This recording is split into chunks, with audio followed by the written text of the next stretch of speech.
الرحمن الرحیم السلام علیکم دوستانو، امید لرم تاسو به روغ جوړ خوشاله او ژوند په مزو کې. دوستانو اندر پنجاب میل سینا چې اغا رحیم یار خان طرف ته د التنا یو مورو لور رسی اور اغا ټوکر نیاز به ایک سټیشن باندې کوزي شي اور به وار رکشا او کی اغا رکشا یو سنسان زیت ابوزی اور اغا ځکه دوی سره بدفعلی وشي.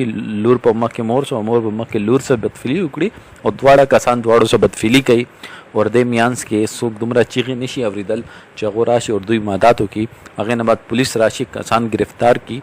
پوزټیو خبره ده دوستانو. د ویډیو کې مخکې تلل نو مخکې زه تاسو نه دا ریکویسټ کول غواړم چې مونږ چینل مخه د سبسکرایب کې او ټلې نشان د څخه مخه وای چې مونږ راتلونکي ویډیو تاسو ته اسانه سملا شي.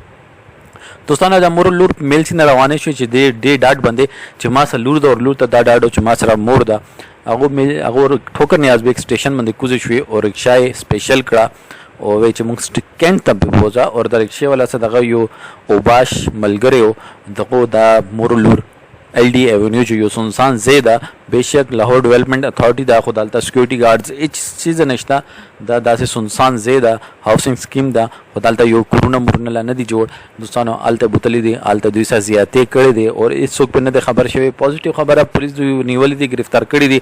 هغه کې یو کاس چې دا هغه ریکارډي را وختلو اور هغه الریډي ریپ کیسونو کې هغه پولیس هغه پسیو.